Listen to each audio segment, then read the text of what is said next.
Tensions arrive with a thud on South Korea's doorstep. Seoul vows to boost its self-reliance after Japan tightens controls on tech exports to South Korea. Seoul also readies measures to take on Tokyo's weaponization of trade.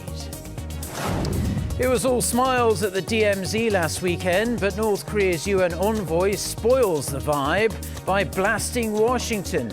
He accuses the US of being hell-bent on hostile acts against the regime. Plus, China demands the UK stop interfering in Hong Kong. Beijing's threat comes as the two candidates to be Britain's next leader say they side with the territory's pro-democracy protesters. Only one place to start this morning, and that is Japan's decision to curb exports of semiconductor-related materials to South Korea. These measures take effect from today. This is a move that's sure to escalate already high tensions between the two neighbours over historical issues, refuting reports that accuse Tokyo of breaching WTO regulations and the spirit of fair trade. Japanese Prime Minister Shinzo Abe insisted the restrictions are not an embargo on South Korea. Kim Hyo-sun starts us off. Japan's export restrictions on semiconductor and display materials to South Korea begin Thursday amid the continued diplomatic row over Tokyo's use of Koreans for forced labor during World War II. Tokyo's trade ministry abruptly announced this week that exports to Seoul of high-tech materials used in semiconductor and smartphone production will have to be approved on a contract-by-contract basis. It added South Korea will be removed from its list of countries such as the U.S. and European nations that have minimum restrictions on trade. Speaking at a political debate in Tokyo on Wednesday, Japanese Prime Minister Shinzo Abe stressed the move is not an embargo. If another country doesn't keep their promise, you can't have preferential treatment like before. And some media don't report this properly. But it's not an embargo. It just means you can't have preferential treatment as you have so far. He added the restrictions should not be linked to historical issues between the two countries, insisting the move does not violate WTO rules. Fielding a question on Japan's new restrictions, Seoul's Foreign Minister Kang Kyung-hwa said Wednesday that her ministry has used various diplomatic channels to demand Tokyo scrap the ban. Calling it an unreasonable retaliatory measure, Kang said it will hurt bilateral economic ties and global trade, vowing to work with other countries who could also be affected. South Korea's stance is drawing support from places you might not expect.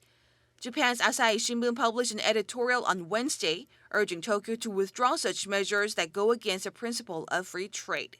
It also noted how such a move is in stark contrast with the declaration Japan made as the host of last week's G20 summit in Osaka, during which it stressed trade shall be free, fair, and non-discriminatory. The Tokyo Shimbun also criticized the Japanese government for its not-so-wise decision to escalate tensions through trade restrictions. Other media outlets in China, the UK, and the US also pointed out that such a move will only harm Japan, with the Wall Street Journal condemning Tokyo for taking a page from President Trump's playbook. Kim Hyo-sun, Arirang News.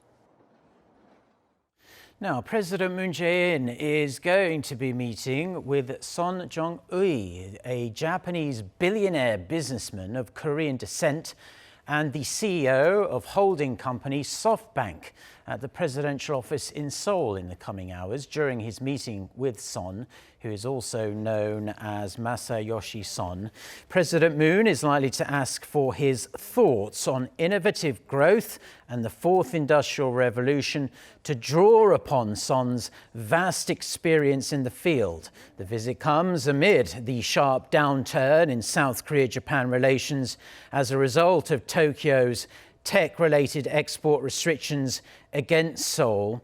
The presidential office says the meeting was requested by Mr. Son. Now, staying with this story, which is truly dominating the headlines here, as you would imagine, South Korea is taking action against Japan's export curbs that would negatively, perhaps even extremely negatively affect local chip makers. The South Korean government says it plans to invest more, much more, in high-tech materials to lower its dependence on Japanese firms. So Eun-kyung reports. South Korea's trade ministry said Wednesday it will invest around $850 million annually to develop homegrown materials and equipment to produce chips. The announcement comes after Japan said Monday it will tighten regulations on export of high-tech materials to Korea. These new items affected by the ban, including fluorinated polyamide, photoresist, and etching gas, which are used for the production of chips and displays for smartphones and TVs. Nokia's move is expected to take a toll on Korean chip makers like Samsung Electronics and SK Hynix, as Japan holds a global market share of between 70 to 90% for those three materials. The Trade Ministry's goal is to reduce Korea's dependence on those materials exports. At the same time, Kim Sang-jo, Chief of Staff to the President for Policy, met with representatives from Korean companies including Samsung Electronics to discuss impact from Japan's export ban as well as possible countermeasures. He added that the government will contact other major conglomerates as well regarding the matter. I have communicated directly with major Korean companies, including the top 5 business groups, and told them that the government and the business community should cooperate closely for the sake of our national interest. He also added that the government will do its best to ease economic uncertainties both at home and abroad. 서은경, Arirang News. Now, in other news, South Korea's current account was back in the black in May after posting its first deficit in 7 years the previous month. The Bank of Korea says the current account surplus amounted to almost $5 billion, and that's a turnaround from the $660 million deficit posted the month prior amid sluggish exports. The Bank of Korea attributed the turnaround to a smaller services account deficit and the absence of the seasonal surge in dividend payouts that affected April's figures. The goods account surplus, however, that hit a 5-year low.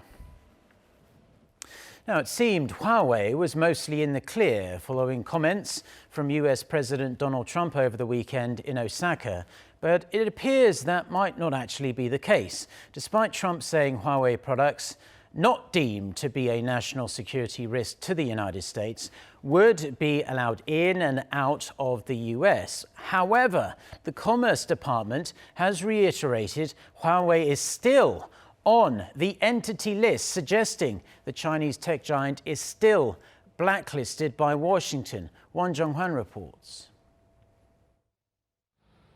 A senior Trump administration official emailed the U.S. Commerce Department's enforcement staff this week, stating that Huawei remains on its entity list and a presumption of denial licensing policy is still in place. The mail came 2 days after President Trump agreed at the G20 summit in Osaka to lift some restrictions he put in place with a May executive order in an effort to kickstart trade talks with China. But in the first and the only direction the department has given since Trump's comments, it seems the U.S. government has yet to remove Huawei from the blacklist. The email goes on to direct staff to evaluate the associated license review policy under Part 744. That includes the presumption of denial policy applied to companies that have been blacklisted. This means U.S. commerce agents are unlikely to grant American companies approval to sell to Huawei. This is a blow to Huawei as it's hoping to work with Google so it can use its Android operating system in its future mobile devices. Huawei has been the subject of long-running U.S. national security concerns due to its suspected links with the Chinese government and the belief its equipment could be used for spying, suspicions the company denies. With the news, it's unclear if the Commerce Department will adjust to match President Trump's comments, although an internal memo suggests that even White House advisors were caught off guard by Trump's comments in Osaka. However, despite the confusion over Huawei's status, trade talks between the US and China could restart sooner than expected. White House economic advisor Larry Kudlow said Wednesday that top representatives from the two sides will meet in the coming week to continue their negotiations. Watchers expect the talks to bring some clarity to the situation surrounding Huawei. 원정환, Arirang News. Now, North Korea and the United States have agreed to resume denuclearization talks, but that wasn't enough to stop Pyongyang's mission to the UN, accusing Washington on Wednesday of being, quote, more and more hell-bent on hostile acts. The statement by envoy Kim Sung was responding to a US accusation that the regime breached a cap on refined petroleum imports and Washington's letter to all UN member states last month that called for all North Korean workers abroad to be sent back home. The envoy statement added all member states have to stay vigilant against deliberate attempts by the US to undermine the peaceful atmosphere on the Korean peninsula. In the coming days, Iran will begin to enrich uranium at a higher level than it's permitted to do under the 2015 nuclear accord. The threat comes just a matter of days after Tehran revealed it had already exceeded limits on its low-enriched uranium stockpile. Jaein with the details. Tehran is raising the stakes again in its confrontation with the West. Just 2 days after Iran announced that it had surpassed previously set limits on its stockpile of low-enriched uranium, Iranian President Hassan Rouhani said Wednesday that his country will increase its uranium enrichment levels after this weekend. From July 7th, we will take the next step. If you wish to express regret, then please do it now, or if you wish to issue a communique, then please issue one now. From July 7th, our level of uranium enrichment will no longer remain at 3.67% level. We will put this commitment to one side. Under the Obama-era nuclear deal, Iran had agreed to slash its stockpile by 90% and cap its uranium enrichment at 3.67%. However, after Sunday, that limit will be breached. However, Iranian officials insist they have not broken the agreement, stressing it was European nations like Germany, Britain, and France that failed to uphold their commitments. But Rouhani claimed everything can be reversed, but only if the other parties make good on the promises they've made. All the steps that we're taking can be reserved in the space of 1 hour to the previous terms. Why are you so worried? We have told you that if you carry out your part of the deal, then we will return to the first point. Meanwhile, in response to Rouhani's announcement, Trump took to Twitter on Wednesday to denounce Iran's actions, warning them to be careful with the threats. 이승재, Arirang News.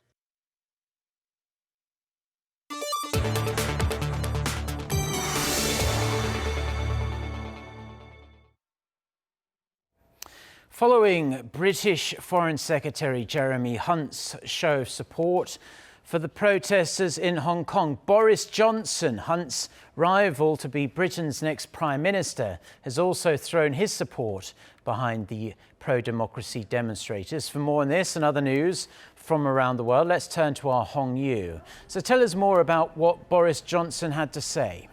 Like you said, Boris Johnson, the former London mayor and frontrunner in the Tory leadership election, and therefore a favorite to become the next UK Prime Minister, said he supported the Hong Kong protesters. In an interview with Reuters Wednesday, he said he understands why they're skeptical about the controversial extradition bill that the protesters are fighting to completely scrap. I think that the people of Hong Kong are perfectly within their rights to be very skeptical, very anxious about proposals for extradition to the mainland that could be politically motivated, that could be arbitrary and could infringe their human rights. And so, yes, I do support them. And I will happily speak up for them and back them every inch of the way. And I was stressed to our friends in Beijing that the one country, two systems approach has worked, is working, and should not be cast aside. Amid the escalating spat over Hong Kong that Britain handed over to China in 1997, Beijing has told the UK to keep its hands off the island. On Wednesday, China's foreign ministry said it lodged a diplomatic complaint with London, denouncing Hunt as shameless for his warning of consequences if Beijing breached the Sino-British declaration. The growing war of words follows a weeks-long protest over the controversial extradition bill.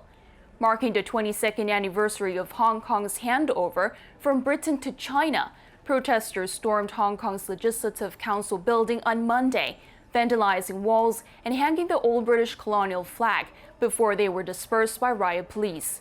Hong Kong police announced Wednesday that they have arrested 12 people involved in the incident for offenses, such as the possession of offensive weapons and unlawful assembly.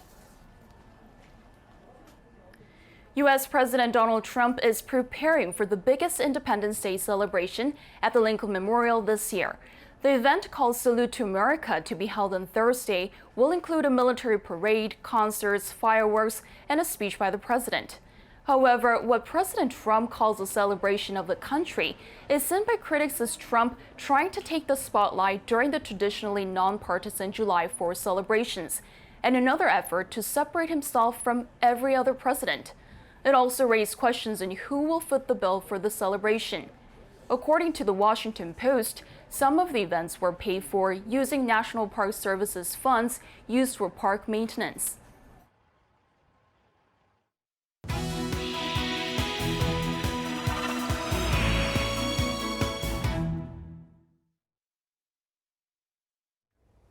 Time now for our Life and Info segment, where we focus on information that we do hope will be useful for your everyday life. Today we're going to talk about sport, more specifically the upcoming World Swimming Championships. They are coming to Korea. They'll be taking place in the southwestern city of Gwangju. I'm very happy to say that we have our Kan Hyung-woo in the studio to tell us more.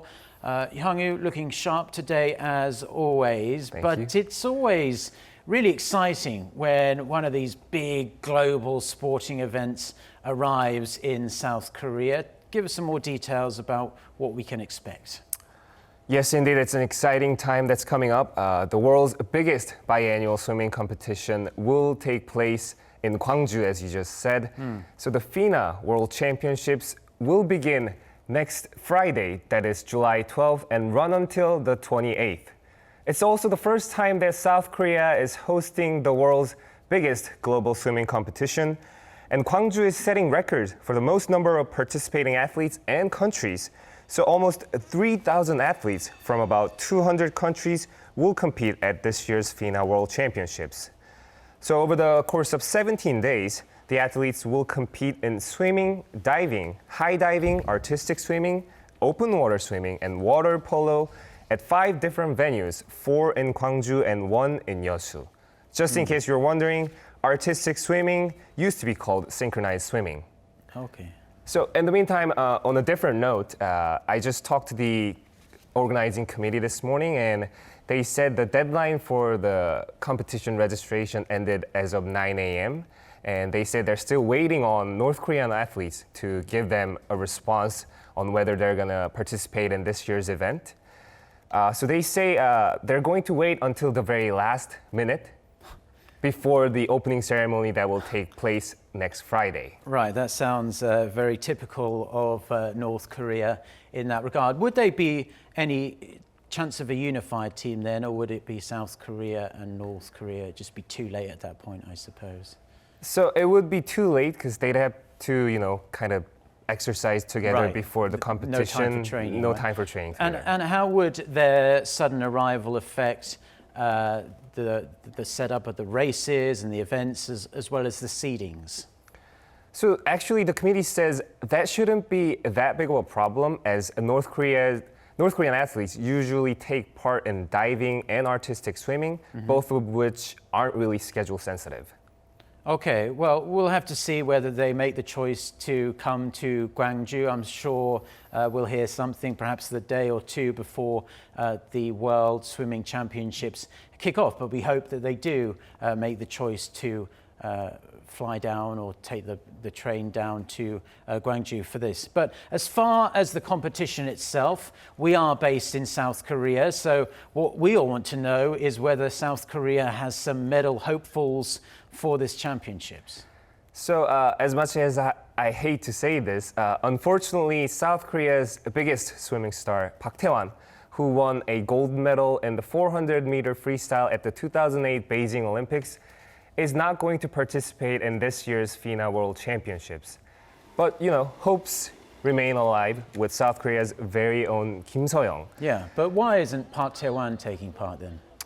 We're not for sure why he's not taking part in this year's event, but he's had some issues with substance speculations in the past, so we'll see what happens. But let's get back to our Kim So-young. Yeah.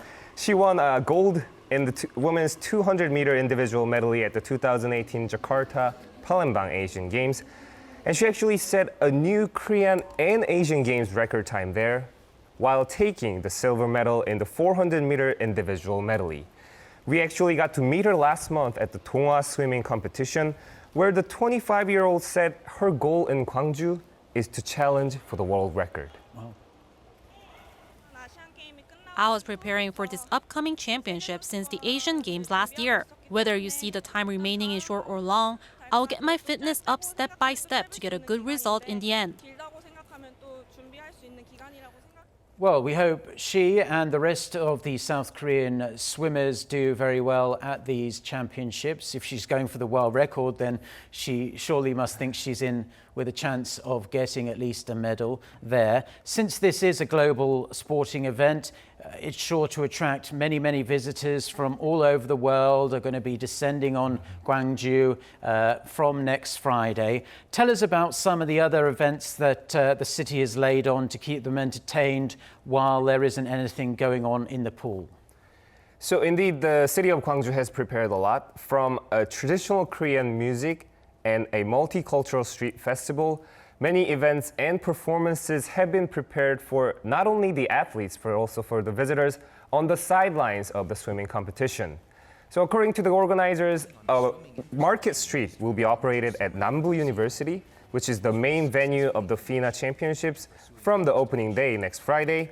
And it will feature many different performances, as I said, and also food trucks for anyone who's hungry. Yeah. And also, traditional art groups in Gwangju will collaborate with one another to offer fusion-style performances for any foreign visitors. They usually perform on Saturdays at the city's main art center, but for this competition, they'll be putting on a show every day except for Monday. And also, there's the Gwangju Fringe Festival, which will be bigger than normal, and it will host multicultural street parades and mime shows. Okay, wonderful. So much stuff to do. And just a quick recap then, it's starting next Friday and it's going to run for 17 days. And there are still some tickets available, presumably, so you can check out some of the events if you just Google for the FINA World Swimming Championships in Gwangju. You can be taken to the tickets page. Hyung-woo, thank you very much for your report today. Always a pleasure. Thank you. Now, from swimming, now we're going to take a quick look at some other events that are taking place across South Korea.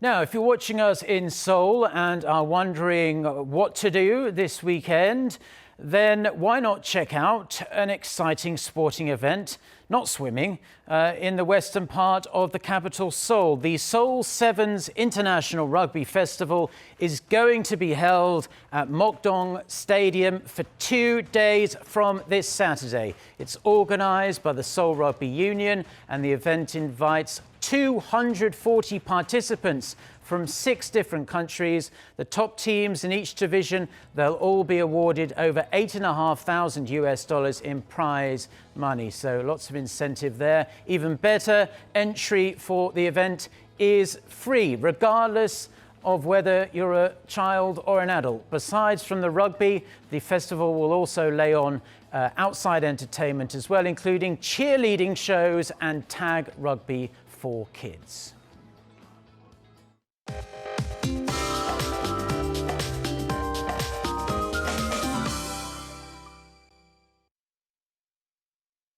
Good morning. Get ready for a heat wave. Blistering heat is set to bake the peninsula today, with heat wave advisories expanding to more areas, and that's including here in the capital. So daily highs will hover around 33 degrees Celsius. In fact, almost 200 people have come down with heat-related illnesses so far this summer, so be careful. Parks, playgrounds, construction sites, and farms, of course, are the most common places for people to get heat stress, so limit your outdoor activity if you can. Along with the heat, strong July sun will beam down, boosting UV rays to very high levels, while Jeju will have the highest UV levels today.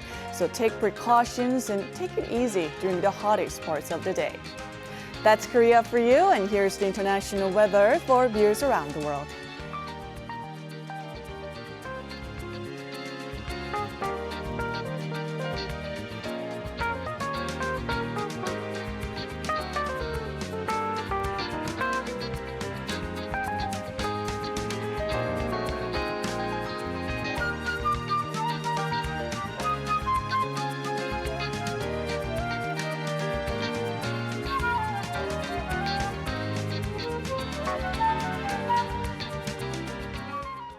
Well, that's all the news and weather we have for now. Stay tuned, because our next newscast is coming up at noon Korea time. Until next time, goodbye.